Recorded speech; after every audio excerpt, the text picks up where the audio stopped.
Assalamualaikum warahmatullahi wabarakatuh. Di sini kami dari kelompok 8 akan mempresentasikan hasil tugas besar kami, yaitu pemilihan vendor pemasok tandan buah segar menggunakan metode HHP dan TOPSIS di kasus PT Perkebunan Nusantara 4 Regional 3. Di sini anggota kelompoknya terdiri dari yang pertama saya sendiri Vendosen Musab dengan nomor NIM 1203 Yang kedua ada Kurnia Indah Saputra dengan nomor NIM 1203 Terus yang ketiga ada Willy Zamar dengan nomor NIM 1203 Di sini ada latar belakangnya. Proses pemilihan pemasok yang dilakukan terhadap beberapa alternatif pemasok TBS yang selama ini menjadi sumber pasokan eksternal bagi PT PN 4 Regional 3 yang kemudian akan dievaluasi menggunakan pendekatan MPN. Yang pertama ada plasma, yang kedua ada KKPA, yang ketiga ada pihak ketiga. Terus tabel awal pemilihan pemasok itu ada 10 kriteria. Yang pertama ada kualitas, harga, ketepatan pengiriman, sistem komunikasi, kemampuan teknis, kontrol operasional, riwayat kerja, ketentuan prosedur, kapasitas pasokan, dan responsivitas. Selanjutnya rumusan masalahnya. Yang pertama ada kriteria apa saja yang paling relevan dan diprioritaskan dalam pemilihan vendor pemasok TBS di PT PN 4 Regional 3. Terus yang kedua ada berapa bobot kepentingan masing-masing kriteria pemilihan vendor pemasok TBS berdasarkan metode HP.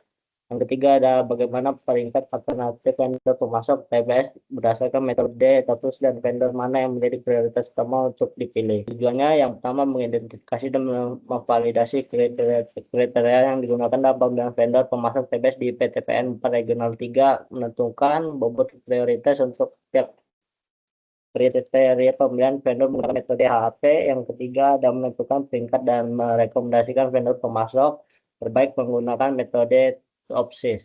Manfaat yang pertama teoritis, pengembangan penerapan metode HAP TOPSIS dalam konteks pemilihan vendor di industri perkebunan kelapa sawit milik negara. Terus yang kedua memperkaya literatur mengenai sistem pendukung keputusan multi kriteria pada agroindustri di Indonesia. Manfaat praktisinya yaitu dari segi perusahaan memberikan acuan ilmiah dan dasar pengambilan keputusan bagi manajemen PTPN 4 Regional 3 dalam memilih dan mengevaluasi vendor pemasok TBS secara objektif dan sistematis sehingga dapat meningkatkan efisiensi rantai pasok dalam menjaga stabilitas produk. Dari segi vendor memberikan gambaran mengenai kriteria yang dipentingkan oleh perusahaan sehingga pemasok dapat meningkatkan kinerjanya secara terarah.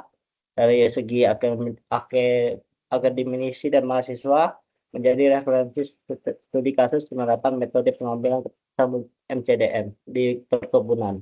Batasan masalahnya ada 5. Yang pertama, studi kasus dilakukan pada sistem pengadaan TBS di PTPN 4 Regional 3 yang melibatkan 3 kategori pemasok yaitu pemasok plasma, KKPA, dan pihak ketiga. Yang kedua ada metode yang digunakan terbatas pada integrasi HP dan TOPSIS sebagai MCDM. Yang ketiga ada kriteria pemilihan vendor ditentukan melalui studi literatur dan validasi pakar internal perusahaan dengan menggunakan skala Likert. Keempat, jumlah kriteria yang digunakan dibatasi pada 10 kriteria terpilih dengan nilai rata-rata validasi tertinggi. Yang kelima, data penelitian diperoleh dari kuesioner yang diisi oleh tenaga ahli operasional pengadaan di perusahaan dengan pengalaman kerja atas 20 tahun. Mengenai tinjauan pustaka, di sini ada 7 subbab. Yang pertama, supply chain management. Untuk SM itu sendiri merupakan serangkaian pendekatan yang terpadu, dirancang untuk mengintegrasikan seluruh entitas rantai pasok, mulai dari pemasok, produsen, distributor, hingga konsumen akhir. Yang kedua, mengenai supplier selection. Menurut Talangka dan Pulansari tahun 2021, pemilihan pemasok merupakan komponen kritis dalam manajemen rantai pasok yang keberhasilannya sangat bergantung pada ketepatan dalam memilih pemasok yang sesuai. Lalu, pembahasan ketiga mengenai multi kriteria decision making atau MCDM. Menurut Akmaluddin dan temannya tahun 2003, MCDM merupakan suatu kerangka pengambil keputusan yang digunakan untuk menyelesaikan permasalahan yang melibatkan banyak kriteria secara bersamaan. Lalu pembahasan keempat mengenai analitik hierarki proses atau disebut AHP. AHP merupakan suatu teknik yang terstruktur dalam sistem pengambilan keputusan dan dirancang untuk membantu memecahkan masalah secara rasional guna memilih alternatif terbaik dari seluruh alternatif yang tersedia pada sejumlah kriteria tertentu. Menurut Pantoro et al. Pada tahun 2024. Selanjutnya, untuk pembahasan kelima mengenai teknik for order preference by similarity to ideal solution atau TOPSIS. TOPSIS itu sendiri merupakan alternatif pemasok yang potensial dengan mempertimbangkan kriteria tertentu seperti benefit dan biaya kos secara bersamaan sehingga lebih akurat dalam menggambarkan keunggulan masing-masing terhadap alternatif di lapangan berdasarkan kedekatan solusi ideal. Selanjutnya untuk integrasi metode AHP dan TOPSIS. Dalam pemilihan pemasok, AHP digunakan untuk menentukan bobot kepentingan kriteria secara terstruktur dan perakiraan alternatif, sedangkan TOPSIS digunakan untuk melakukan perankingan alternatif guna mengkonfirmasi hasil yang didapatkan dari AHP dengan mempertimbangkan faktor benefit dan cost yang ditimbulkan dalam proses pemilihan pemasok berdasarkan kedekatan dengan solusi yang ideal. Selanjutnya pembahasan yang terakhir mengenai industri kelapa sawit dan sistem pemasok TBS. Menurut Siatur dan kawannya, tahun 2005, industri kelapa sawit merupakan salah satu sektor andalan perkebunan di Indonesia yang berperan signifikan terhadap pertumbuhan ekonomi nasional. Lanjut mengenai bab 3 yaitu metodologi penelitian. Yang pertama ada pembahasan objek penelitian. Objek penelitian ini adalah dalam proses pemilihan vendor pemasok TBS pada perkebunan PTPN 4 yang merupakan bahan baku utama produk CPO oil atau crude palm oil, sehingga ketersediaan bahan pasok yang berkualitas dan berkelanjutan sangat penting bagi kelancaran operasional perusahaan. PTPN 4 Regional 3 memperoleh pasokan TBS dari pemasok plasma, koperasi primer anggota atau KPPA, dan pihak ketiga. Perbedaan karakteristik masing-masing pemasok mengharuskan perusahaan melakukan evaluasi berdasarkan berbagai kriteria seperti kualitas, harga, dan ketetapan pengiriman, sehingga pemilihan pemasok termasuk permasalahan MCDM atau multi criteria decision making melibatkan beberapa kriteria yang harus dipertimbangkan secara simultan dalam pengambilan keputusan. Untuk pengumpulan data itu sendiri di sini bagi menjadi dua. Yang pertama ada primer, itu ada primer dan sekunder. Untuk primer, yang pertama ada questionnaire dan wawancara. Sedangkan untuk sekunder ada 4, yaitu jurnal ilmiah mengenai pemilihan supplier menggunakan metode AHP dan TOPSIS. Yang kedua ada buku dan referensi terkait multi-criteria decision making atau MCDM. Dan yang ketiga, data dan informasi mengenai pemasok TBS pada industri kelapa sawit. Dan yang keempat, penelitian terdahulu yang berkaitan dengan evaluasi dan pemilihan supplier. Selanjutnya ada identifikasi alternatif dan kriteria. Untuk struktur hierarki pemilihan vendor pemasok TBS dimulai dari menentukan vendor pemasok TB5 terbaik. Untuk kriteria itu sendiri di sini ada 10 kriteria. Yang pertama ada kualitas TBS, harga, kecepatan pengiriman, kapasitas pasokan, sistem komunikasi, kemampuan teknis, kecepatan prosedur, riwayat kerjasama, responsivitas, kontrol operasional, dan akan mengarah ke vendor seperti plasma, KPPA, dan pihak ketiga. Untuk alur penelitian itu dimulai dari yang pertama ada mulai, setelah akan mulai ada identifikasi masalah. Setelah menemukan apa masalah pada penelitian ini akan dilakukan studi literatur, identifikasi alternatif pemasok, investigasi kriteria pemilihan yang ada dari 1 sampai 10 kriteria. Setelah menemukan kriteria akan dilanjutkan ke pengumpulan data. Setelah pengumpulan data akan adanya penyusunan hierarki AHP, penyusunan masih pembanding berpasangan, perhitungan bobot kriteria. Untuk sebelum melakukan lanjut ke bobot kriteria final akan dilakukan CR kurang lebih dari 0,10. Apabila melebihi dari 0,10 akan melakukan perbaikan penilaian. Sehingga untuk tahapan terakhir adalah rekomendasi pemasok TBS terbaik. Keempat itu mengenai hasil dan pembahasan. Yang pertama, pada bab ini disajikan hasil pengolahan data menggunakan metode AHP pada pemilihan supplier tandan buah TBS kelapa sawit. Di sini ini dilakukan terhadap tiga alternatif supplier, yaitu plasma, KKPA, dan pihak ketiga dengan 10 kriteria penilaian. Metode AHP digunakan untuk menentukan bobot setiap kriteria, sedangkan metode topsis digunakan untuk menentukan peringkat supplier berdasarkan kedekatannya dengan solusi ideal positif dan solusi ideal negatif. Nah, untuk kriteria penilaian suppliernya itu sendiri, tadi disebutkan ada 10 kriteria mengenai matriks perbandingan berpasangan. Pada matriks ini, hasil pada nilai masing-masing kriteria. Untuk matriks normal HHP, nilai apakah data pada ini sudah memenuhi standar seperti CR 0,10 tadi mengenai bobot prioritas kriteria. Untuk bobot prioritas itu sendiri pada sini didapatkan dengan kriteria yang pertama itu ada kualitas TBS dengan bobot nilai 3,13% yang disusul dengan harga dengan bobot nilai 1,8%.